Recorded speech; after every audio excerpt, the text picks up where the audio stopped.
Okay, so what if I told you that uh, boosting your mood, finding more joy day to day, wasn't really about waiting for some huge life-changing thing to happen? What if it's actually built, like bit by bit, through the small, consistent stuff you do every single day? Yeah, it sounds almost backwards, doesn't it? In a world that's often chasing the next big high, the grand experience. But the research, the insights we've looked at for this deep dive, they really point to the power of those daily habits, those small actions that, add up. They can genuinely shift how you feel. That's such a powerful idea, and we've gathered, well, quite a stack of sources here. We're drawing from health research, psychology, mindset work, even lifestyle simplicity stuff. Right. We're looking at the whole picture. Yeah. From the basics like sleep and what you eat, to the more maybe abstract things like how you think, how you connect with people, even how you set up your space. And our mission here with this deep dive is to sift through all that, pull out the really key insights, and give you a clear path, something evidence-based, Yeah. to cultivate more daily joy. This isn't about adding a million complicated things to your list. It's about finding those foundational practices that actually make a difference. So where do we start building that foundation? Well, across everything we looked at, one thing just kept coming up as absolutely crucial, foundational, really, and that's sleep. Sleep, yeah. The thing we all know we need more of, but life gets in the way, right? Yeah. Sources are super clear on this, aren't they? There's this huge link between getting enough good quality sleep, usually like 7+ hours for adults, Yeah. and your mental well-being, your productivity too. Absolutely critical. Think of it like your brain's battery for managing emotions. Sleep is how it recharges. When you're sleep deprived, that battery's low. It's just way harder to handle your emotions, cope with stress, keep a positive outlook. You're basically running on fumes. And the data, it consistently shows a lot of adults just aren't hitting that 7-hour mark regularly. It's a bit concerning. Okay, so getting enough sleep is the goal. But how? It's not just about lying down and hoping, is it? The sources really push this idea of a bedtime routine. Exactly. It's not about being rigid just 'cause. It's about creating signals, training your brain and body to wind down, get ready for rest. And a big part of that, highlighted again and again, is consistency, trying to stick to a regular bedtime and wake-up time, even on weekends. That helps regulate your internal clock, your circadian rhythm. Consistency. Got it. What else goes into this wind down ritual? So that 30 to 60 minutes before bed, that's key. And here's one the sources are crystal clear on, and it's tough for a lot of us. Turn off the electronics. Phones, tablets, computers, TV. That blue light they give off, it directly messes with melatonin production. That's the hormone that tells your body, hey, it's sleep time. Right, the dreaded blue light. Okay, so screens are out. What kind of things actually help signal sleep? Calming stuff. A warm bath, surprisingly effective. And the science is interesting, warming up, then cooling down afterwards. It mimics the natural drop in body temperature that signals sleep. It's a physical cue. Listening to relaxing music is good. Or using ambient noise, like white noise, or even pink noise. Pink noise. I know white noise, it sort of masks sounds. But pink noise, what's that? Yeah, pink noise is a bit different. Think sounds like steady rain or rustling leaves. White noise has equal energy across all frequencies, like static. Pink noise, its energy decreases as the frequency goes up, so it sounds a bit flatter, less harsh. Some studies suggest it might actually help improve sleep quality, maybe by reducing brainwave activity, helping you stay in deeper sleep. It's not just about masking noise. Huh, that's specific. Pink noise affecting brainwaves. Interesting. What other wind-down activities are good? Gentle relaxation, stretching, maybe some deep breathing exercises. Progressive muscle relaxation is great too. You tense and release different muscle groups. It helps let go of physical tension, mental tension too. And meditation, even just a few minutes of mindfulness, helps quiet that racing mind, Yeah. Manage those thoughts that pop up right when you want to sleep. And the old classic, reading an actual book. Absolutely. Can't beat it sometimes. Screen-free relaxation. The sources also mention maybe a light snack or specific bedtime teas like cherries or nuts have natural melatonin. Chamomile or lavender tea, obviously known for being calming. Avoid big meals, caffeine, alcohol close to bed. They really mess with sleep quality. Okay, so setting the stage internally, what about the bedroom itself, the environment? Yeah, make it a sleep sanctuary. The research is pretty consistent here. Keep it cool, like 65 to 68 Fahrenheit. That's about 1820 Celsius. Keep it dark. Blackout curtains are great for blocking light.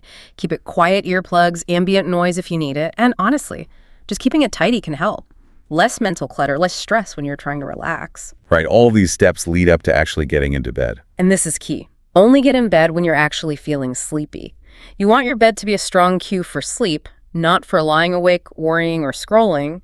If you can't fall asleep after, say, 20 minutes, get up, do something quiet and relaxing in dim light somewhere else, then go back to bed when you feel sleepy again. That makes a lot of sense. Condition yourself almost. Okay, so we've prepped for sleep.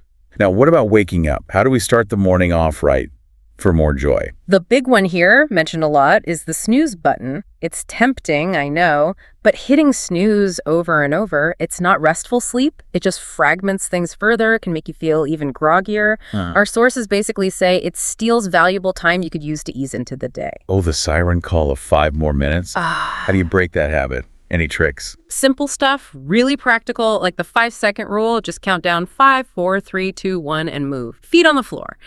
Or keep something comforting nearby, like slippers or a cozy robe. Makes getting out of a warm bed easier, especially when it's cold. Or, hey, if smells motivate you, preset the coffee maker. That aroma wafting through the house can be a powerful pull. I can definitely vouch for the coffee aroma trick. Yeah. And what about allowing enough transition time? Crucial. Just like winding down before sleep, you need space to ease into the day. Don't jump straight from bed into urgent emails or chaos. Give yourself some buffer time, maybe 15, 30 minutes, just to hydrate, breathe, stretch, sit quietly. It helps you transition mentally and physically, sets a calmer tone, especially if you're, not a morning person naturally. Okay, so sleep's the foundation. We're up, alarm's off. What's next for fueling body and mind for a better day? Hydration.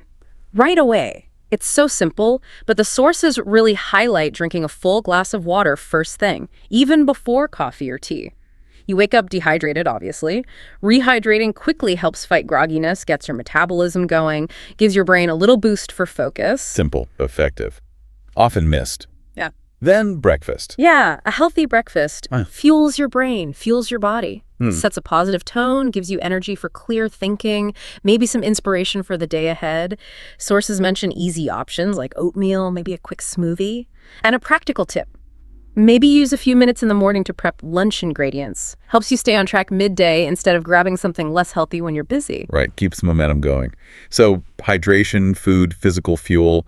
What about movement? This feels like a really big piece of the mood puzzle. Oh, huge. The science here is just incredibly strong. Exercise comes up again and again in the sources as this powerful tool for mental health, often underused maybe, but it's a non-drug option, especially good for reducing symptoms of depression and anxiety. So it's way more than just physical fitness then. Way more, physiologically. Regular movement helps regulate stress hormones, like cortisol. It triggers endorphins, the body's natural feel-good chemicals. That gives you that sense of well-being, sometimes even euphoria. Plus, the sources talk about how it supports brain plasticity, the brain's ability to adapt and change, which is vital for mood regulation and thinking clearly. And what kind of exercise does it have to be like super intense? That's a key point. Any amount helps. Seriously. The guidelines might say 150 minutes moderate, 75 vigorous aerobic activity a week, whatever. But the research shows even a quick, brisk 10-minute walk can noticeably lift your mood right then and there. Consistency is really the most important thing. So I don't need to train for a marathon just to feel a bit better mentally? Not at all. Find something you actually like doing. Running, cycling, swimming, great aerobic stuff. Strength training is good too. Yoga combines movement and mindfulness. That's powerful. The benefit isn't just tied to intensity. It's about doing it regularly, finding some enjoyment in it. And it can work alongside other treatments too. Yes, that's a really important point the sources make. For people managing things like depression, exercise can actually boost the effectiveness of other treatments, like antidepressants or therapy. It's not always a replacement, but it's a powerful partner. That's really valuable context. Okay, beyond structured exercise, what about something really simple like laughter? Yes, laughter is genuinely highlighted. It's like instant medicine for the mind. Gives you immediate relief from anxiety, stress. It's a physical release, a mental shift. The sources basically say, find what makes you laugh. Watch a funny show, listen to comedy, hang out with funny people, or, try singing or dancing while you do chores.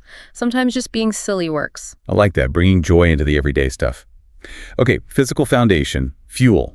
Let's shift to mindset. Cultivating a positive mindset, starting right in the morning. Morning affirmations came up. It's about intentionally directing your thoughts. Saying positive statements, maybe out loud, maybe writing them down. It helps counter those limiting beliefs, that negative self-talk, builds a more confident, optimistic outlook. Simple things like, I'm excited for today, or I'm grateful for this opportunity. I can handle the challenges this week. Stuff like that. Kind of setting your intention. Yeah. And related to that, meditation, breathing exercises. Yeah, powerful tools for managing your inner world. Meditation, even just short bursts, helps you notice your thoughts and feelings without getting totally carried away by them. Pair it with deep breathing, mindfulness. It helps you ground yourself, be less reactive, cultivate calm when things get stressful later. It's really about training your attention. Super helpful for mood. And then gratitude. Yeah. This feels like such a core practice for joy. Oh, absolutely central. Gratitude isn't just framed as a nice thing to do. It's presented as a real, tangible way to build a positive outlook, with measurable benefits for mental health. The sources talk about how regular gratitude practice can lower stress, reduce depression symptoms, give your mood a real boost, and make you more optimistic overall. How do you actually do that? Gratitude journaling is the usual suggestion for you. It's popular, yeah, and effective. The basic idea is simple. Set aside a few minutes, morning or evening maybe. Intentionally think about what you're grateful for. Jot it down. Could be a notebook, a note on your phone, or even just thinking about it as you lie in bed.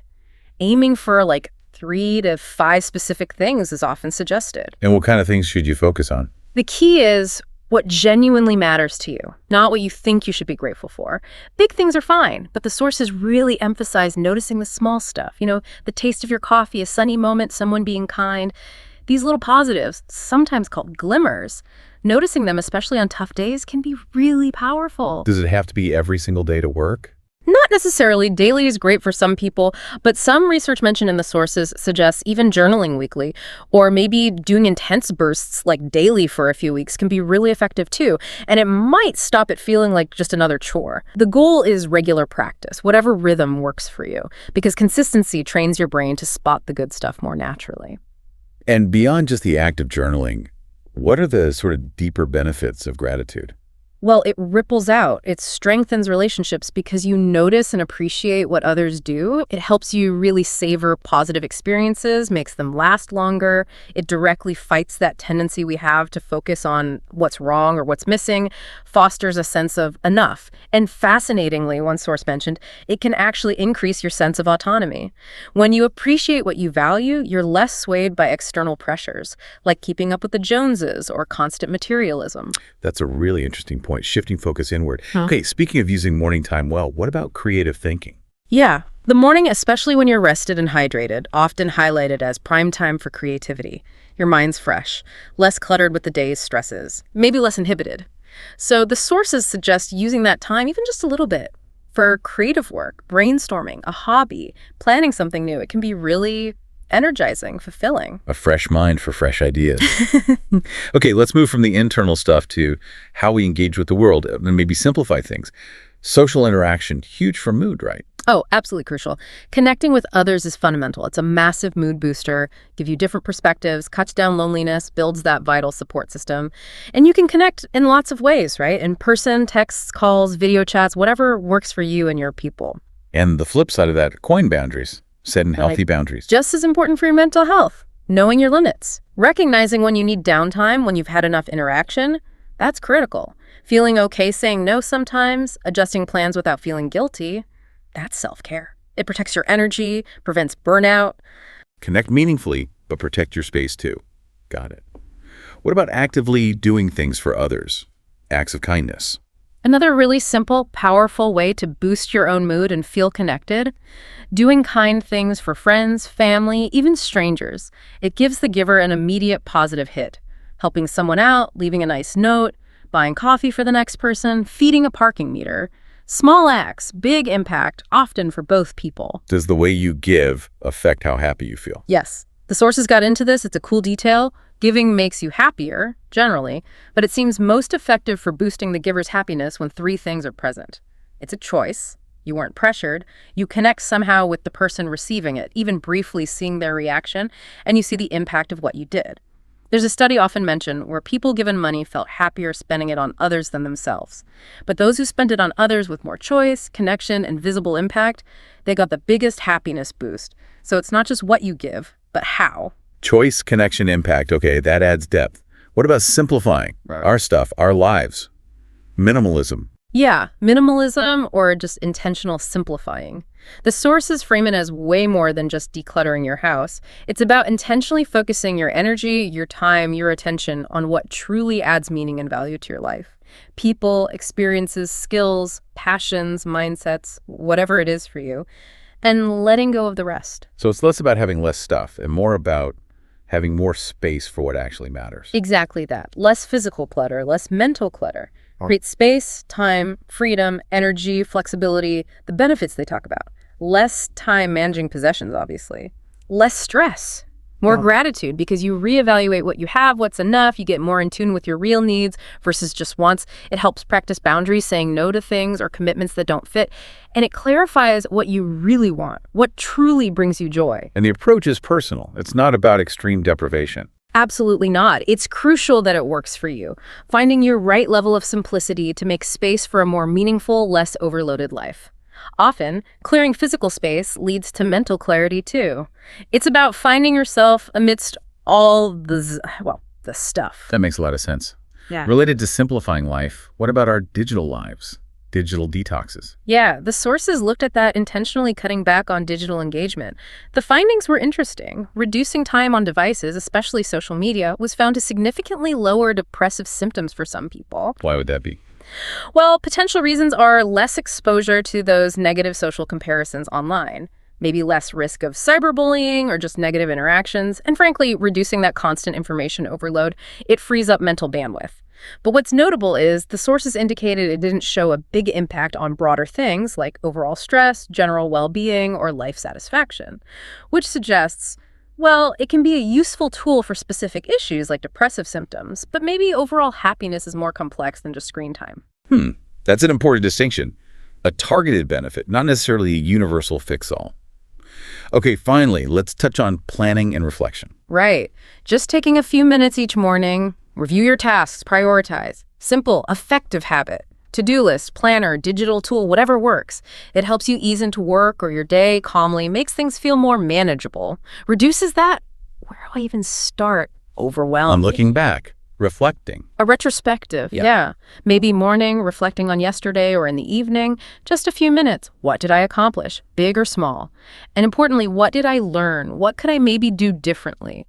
That reflection helps you appreciate progress, learn from slip-ups, and keep tweaking your habits for better results. And hopefully, a more joyful experience overall. Wow. Okay, we've covered a lot of ground. From sleep, fueling up, mindset, connection, simplifying, all the way to planning and reflecting. Yeah, and when you look at it all together, it becomes really clear, doesn't it? Joy isn't just something that happens to you, it's something you actively build, day by day, through these intentional, often quite small, consistent practices. And they all seem to connect, feed into each other, like a positive loop.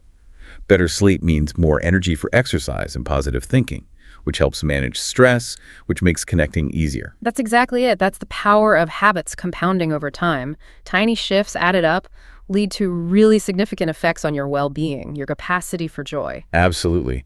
So as you, the listener, think about everything we've just talked through in this deep dive, maybe here's a question to consider. How might adding just one new habit from all this, how might that shift your perspective? Maybe unlock some unexpected joy in your week. Think about which practice really resonated, which one feels most doable or most intriguing right now, and maybe just experiment with that one thing this week. Start small. See what happens. Notice the ripples. You might be surprised what a difference one consistent action can actually make. Yeah.